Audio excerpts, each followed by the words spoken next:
अब बोकेर यत्रो सागसब्जीमा हालेर भ्याइँदैन हैन। हेलो गाइज, वेलकम अनि गुड मर्निङ छ है। फेरि पनि मैले आज बिहानै उठेर फेरि भ्लग बनाउँदैछु नयाँ भिडियो। म हिजो पानी बनाउनु गएको चाहिँ के को लागि भने यो प्याज यही रोपेको थियो अनि यो रोपेपछि त पानी खनिहाल्नुपर्छ नि त। यति सानो सानो बिरुवाहरू छ मर्छ हैन। त्यही भएर चाहिँ म इमर्जेन्सीमा गएको बिहान एक्लै पानी त दुःख सुख बनाएर ल्याइयो।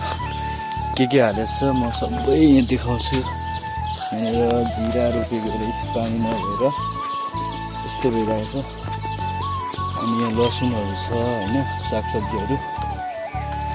यो अहिले पानी भर्खरै आएको थियो।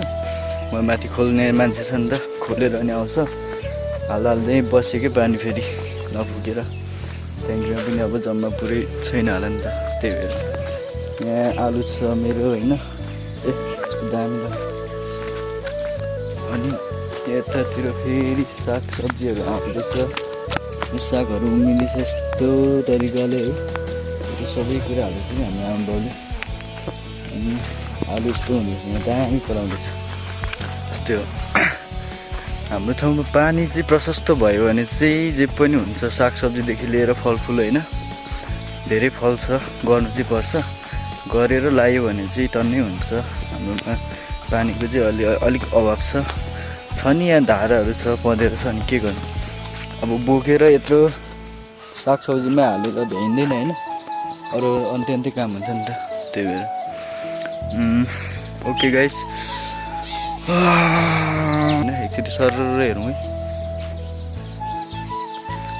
दामी देख्छ। यहाँ एउटा घर, दामी घर बनाएको छ होइन। डिजाइन पनि दामी छ। एकचोटि हेर्छौँ त यहाँबाट गएर।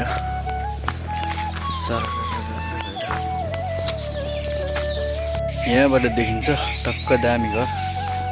परे गएर हेरौँ न त कस्तो देखिँदो रहेछ। मलाई चाहिँ दामी लाग्यो कि। माथिबाट हेर्नुपर्छ। अलिक कता यहाँ पछाडि जग्गा अलिक फरक नभएको कारणले चेपारो ठाउँमा देखिन्छ कि। तर यो डिजाइन दामी छ है। ल यहाँ गएर सरर खिचिदिनु पऱ्यो एकचोटि कस्तो आउँदो रहेछ।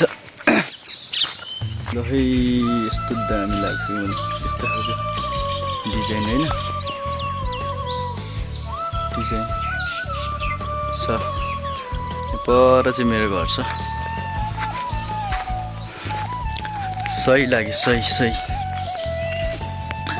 ओके गाइस, भिडियो हेरेर साथ दिनुभएकोमा धन्यवाद सबैलाई। म नेक्स्ट भिडियो लिएर आउने छु। अहिले चाहिँ छुट्टिने छु। बाई।